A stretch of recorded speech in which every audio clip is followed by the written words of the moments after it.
आज हम लोग क्या पढ़ेंगे? जल संसाधन। ठीक है, देखो यहाँ है ना, जल संसाधन किसे कहते हैं पहले समझ लेते हैं। ठीक है, तो देखो पृथ्वी के ऊपर उपस्थित जल का वे प्राकृतिक स्रोत।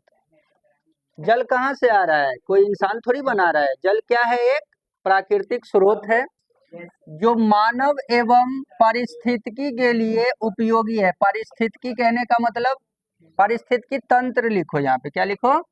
तंत्र है यहाँ पे, तंत्र। पारिस्थितिकी तंत्र का मतलब पेड़ पौधे जो जहाँ पे हम लोग रहते हैं, है ना, ये सभी क्या है?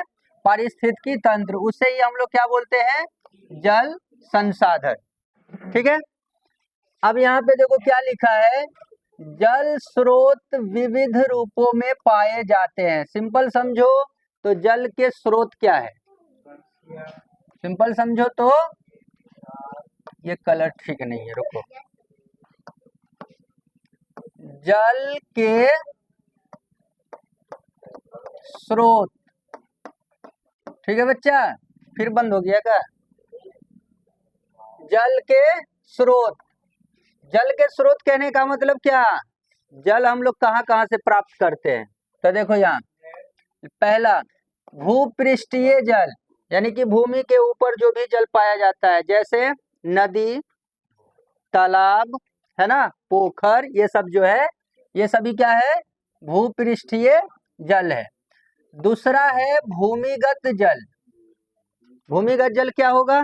जैसे हम लोग जो कॉल जो चला रहे, चापाकल, है ना, या बोर्डिंग वगैरह जो हो गया, तो वो सभी क्या है? वहां से हम लोग क्या करते हैं? भूमिगत जल को प्राप्त करते हैं। एक है वायुमंडलीय जल। वायुमंडलीय जल का मतलब बारिश का जो पानी सब हो रहा है, वो सब कहाँ से आ रहा है? हमारे वायुमंडल से। ठीक है, उसके बाद है महासागरीय जल, जो समुद्र का पानी है, वो भी क्या है? मतलब जो समुद्र का पानी है उसको हम लोग क्या बोलेंगे? महासागरीय जल। तो ये सभी क्या है? जल के स्रोत है, जहां से हम लोग जल को प्राप्त करते हैं। अब यहाँ पे देखो लिखा है, हमारे जीवन में भूपृष्ठीय यानी कि धरती के ऊपर, यानी पृथ्वी की सतह को हम लोग क्या बोलते हैं? भूपृष्ठीय।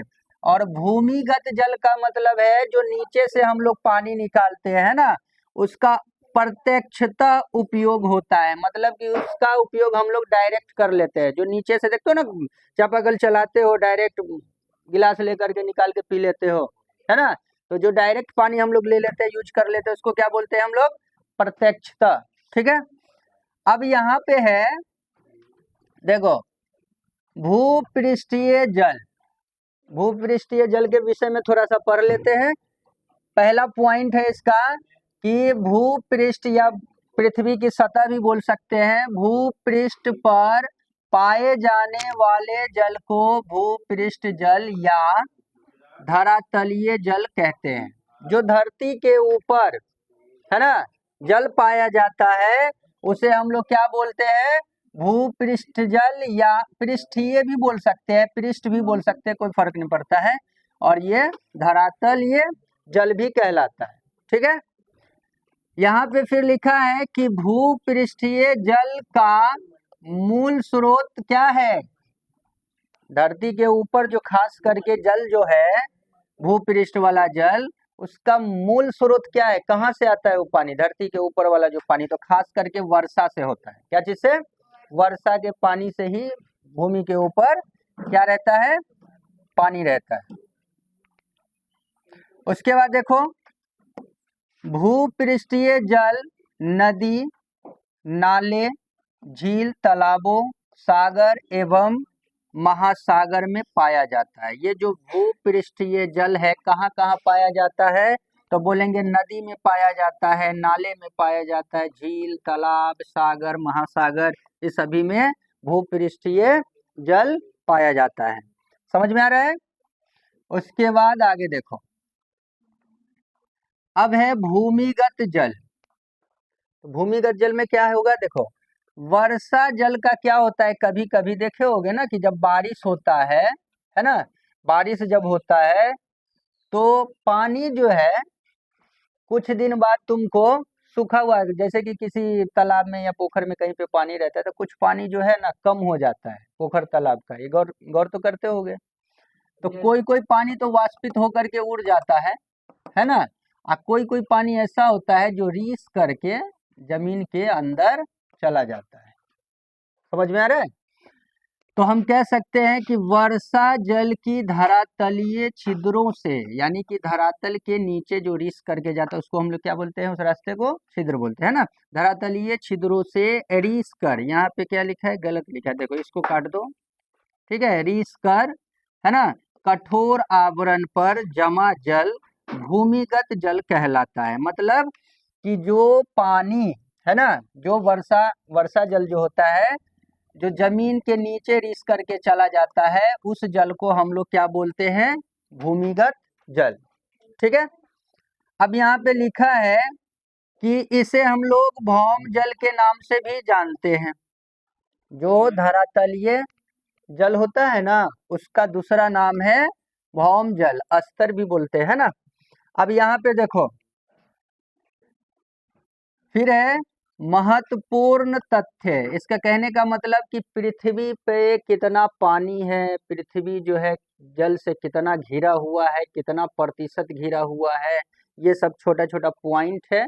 ये जो है ऑब्जेक्टिव में काम देगा। ठीक है। तो देखो यहाँ पे हम बोल सकते, देखो पृथ्वी की सतह का 3/4 भाग जो है, 3/4 भाग जल से ढका हुआ है। पृथ्वी जो है, पृथ्वी का कितना भाग जल से ढका हुआ है, तो 3/4, 3/4 है ना। अब दूसरा पॉइंट हम जल के विषय में कह सकते हैं कि जल जो है ना कौन सा संसाधन है, तो बोलेंगे जल जो होता है नवीकरणीय संसाधन, ये कभी समाप्त नहीं हो सकता है। मतलब जल का उपयोग जितना बार कर ले वो पुनः प्राप्त हो जाएंगे। उसके बाद है पृथ्वी के अधिकतर भूभाग पर, यानी कि जो धरती है ना, धरती के ज्यादातर भाग पे क्या है, जल की उपस्थिति के कारण पृथ्वी को नीला ग्रह कहा गया। अब यहाँ पे एक सवाल बनेगा कि पृथ्वी को नीला ग्रह क्यों कहा जाता है, तो बोलेंगे पृथ्वी के अधिकतर भूभाग पर जल की उपस्थिति है ना, जिसके कारण हम पृथ्वी को क्या कहते हैं, नीला ग्रह कहते हैं। फिर यहाँ लिखा है विश्व के कुल जल का, यहाँ पे क्या लिखोगे, जल का, यानी कि पूरे दुनिया में, पूरे विश्व में जितना भी जल है उसमें से 96.5% जल जो है सिर्फ महासागर में ही पाया जाता है, मतलब समुद्र में ही पाया जाता है। कितना परसेंट? अब यहाँ पे एक सवाल ऑब्जेक्टिव में बन जाएगा कि महासागर में जल कितना प्रतिशत पाया जाता है, तो बोलना 96.5%। उसके बाद है कि महासागरीय जल लवणीय होता है। लवणीय का मतलब नमकीन होता है, समुद्र का पानी नमकीन होता है, सबको मालूम है ना। तो बोलेंगे एक पॉइंट ये भी है कि महासागर यानी कि समुद्र का जो जल है वो नमकीन होता है, यानी लवणीय होता है। ठीक है।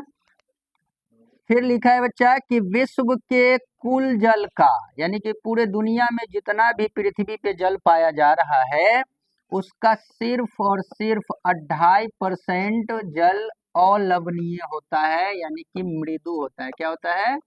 मृदु। मृदु बोले तो हम लोग जो पीते हैं मीठा जल, हम लोग जो पीते हैं उस जल को मृदु जल बोलते हैं। ठीक है। तो सिर्फ वो कितना है, देखो सिर्फ 2.5, और समुद्र में कितना है, समुद्र में है 96.5%, जो कि क्या है, लवणीय है, जिसका यूज हम लोग नहीं करते हैं। करते भी है तो वो बहुत प्रक्रिया है उसको प्यूरिफाइड करने के लिए। ठीक है।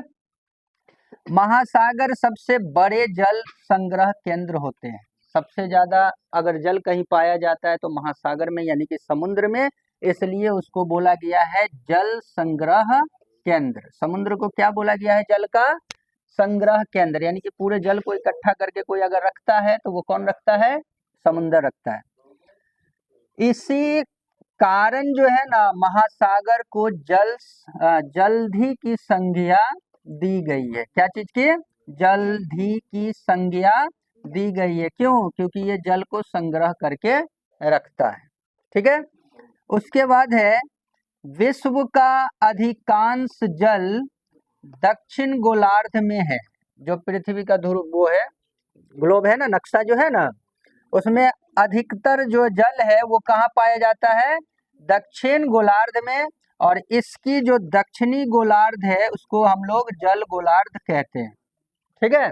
जो दक्षिणी भाग है ना पृथ्वी का, उसको हम लोग बोलते हैं जल गोलार्ध। ठीक है।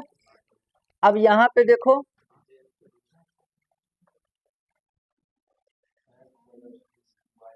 बहुत तो पॉइंट दिए हुआ है बच्चा, देखो बहुत तो पॉइंट है, इतना पॉइंट याद करने का जरूरत नहीं है। यहाँ पे देखो, यहाँ देखो, ये देखो, विश्व के मृदु जल का 75% जल चादर या हिमनद के रूप में पाई जाती है। चादर हिमनद कहने का मतलब क्या? जब जम्मू कश्मीर जाओगे, सियाचिन ग्लेशियर ये सब में जाओगे ना, तो जो बर्फ है ना, वो बर्फ पूरा चादर के तरफ फैला हुआ रहता है, बर्फ पूरा फैला रहता है। यानी कि जो बर्फ वाला पानी है ना, बर्फ जो एक हिसाब से क्या होता है? पानी ही तो होता है, जल ही तो होता है। तो वो कितना है? 75%। और 25% भूमिगत जल स्वच्छ जल के रूप में पाई जाती है। सिर्फ कितना? 25। और 75 जो है हिमनद के रूप में पाया जाता है। जो जल हम लोग पीते हैं हम लोग कितना? 2.5% है।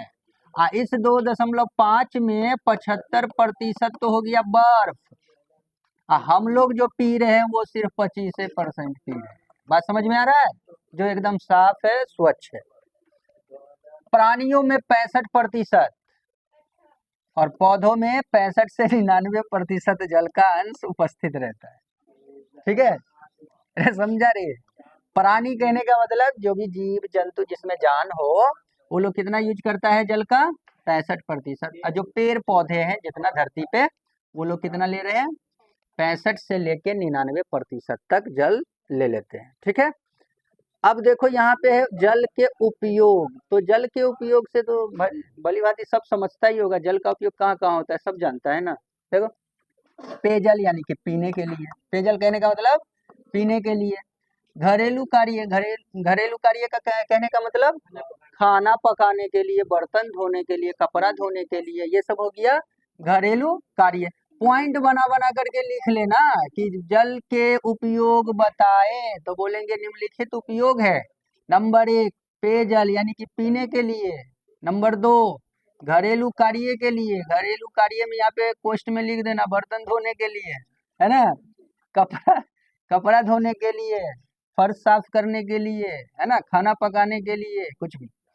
तीसरा पॉइंट लिख लेना सिंचाई। सिंचाई कहने का मतलब खेती बाड़ी में, है ना। उद्योग कहने का मतलब जो बड़े बड़े फैक्ट्री जो खास करके पानी पे चलता है ना, तो उसमें। उसके बाद स्वच्छता बोले तो साफ सफाई। देखते हो ना, प्लेटफॉर्म सब पे जाओगे, रेलवे स्टेशन, हवाई अड्डा या कहीं भी जाओगे तो देखते हो फर्श को साफ उफ करता है, यानी कि स्वच्छता के लिए। ठीक है।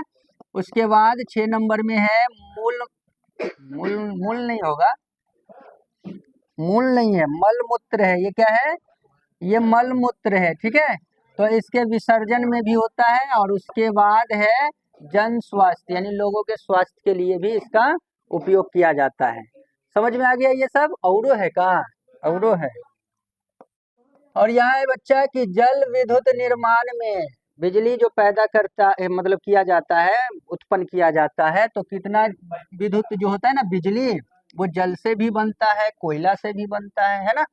पहले तो यही से बना होगा ना स्टार्टिंग में।